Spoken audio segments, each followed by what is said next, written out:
Shalom, I'm Rabbi Stephen Sachs, defending Jezebel, Parshat Shoftim 5780. Today, I am going to defend one of the biggest villains in the entire Tanakh, Queen Isabel, or Jezebel. Now, obviously, when you call a woman a Jezebel, it's not a compliment, and I'm not going to defend her against the charges of murder. Here's the story. One day, her husband, King Ahab, comes home from the office, and he looks upset. She asks him why he's upset, and he explains he's upset because Navot won't sell him his vineyard. Navot was a pious man who owned a vineyard adjacent to the king's palace. When Ahab tried to buy it, Navot said, "Sorry, king, this is an ancestral heritage, this vineyard. I'm not willing to part with it for any amount of money." So Jezebel said, "Honey, don't worry about it. I'll come up with a plan and take care of it." The plan is to find Adim Zoimim, that's false witnesses, which our Parsha talks about, who are willing to testify that Navot, quote unquote, blessed, which is a euphemism for cursed God. She finds her Adim Zoimim, her false witnesses. They testify he has cursed God. Poor Navot is executed, and Ahab gets his vineyard.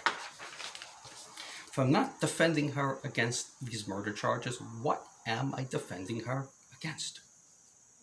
I'm going to defend her against turning Israel astray from their God, which, mind you, was a tremendous sin the people committed, this idolatry they committed, but it wasn't her fault. We have to judge her in the context of the times in which she operated. Let's remember here, she was a Phoenician princess who married the king of Israel, who became a queen in Israel. She did what anyone in her position would have done, taken their gods and goddesses and brought them to the land which she was now residing in. She grew up in a syncretic culture. That's a way of saying that it was acceptable to worship multiple gods. There was no need to be monotheistic. And by bringing in Baal, by encouraging the people to worship Baal, which was a Phoenician storm god, she was trying to strengthen the economy. What do I mean by that? Well, if the people worship Baal as well as the God of Israel, Baal would cause it to rain, and that was good for agriculture, the economy. This was an economic plan on her part. Even though she's not guilty, the people sinned, and who's at fault? Her husband, Ahab. He shouldn't have married her in the first place.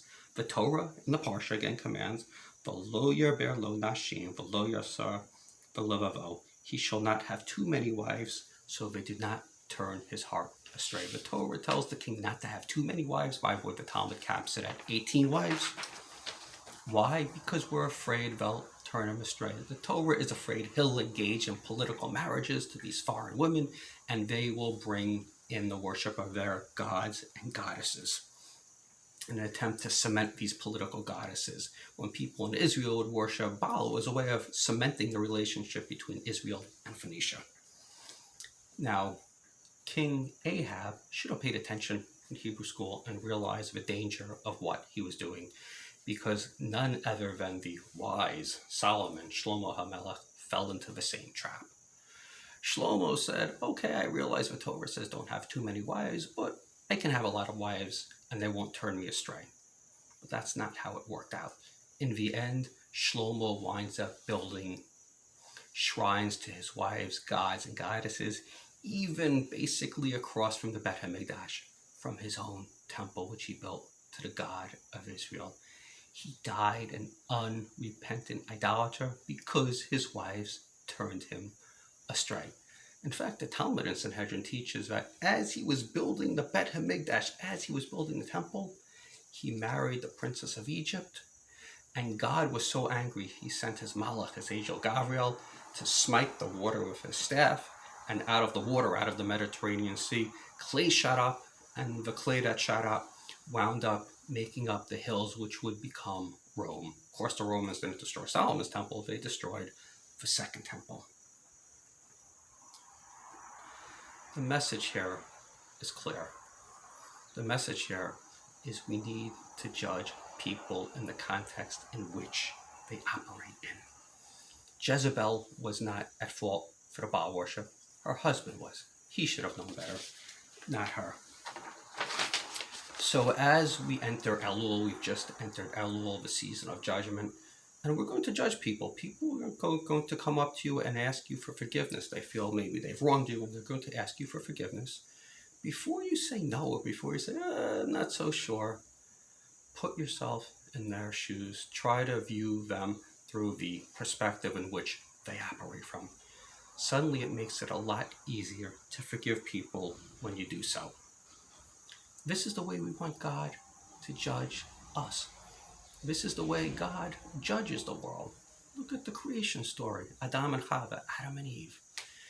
If God had judged them by his own context, not human context, not from the perspective of humans, but from his own perspective, humanity would have come to an end right there and then. Adam and Chava, Adam and Eve ate the forbidden fruit from the tree. They hid from God. God should have destroyed them. But he says, no, I can't hold them to divine standards of judgment. The world won't survive. From the human perspective, what they did was wrong, but they don't deserve to be destroyed. And God, who up to this point was calling himself Elohim, which denotes a God of strict judgment, now reintroduces himself as Hashem Elohim. Hashem denotes compassion and mercy. In other words, God is tempering his judgment with compassion. By judging people in the context in which they operate, by seeing it from their vantage point, it helps us to temper our judgment with mercy as well. This is the way we want God to judge us. This is the way we should judge others.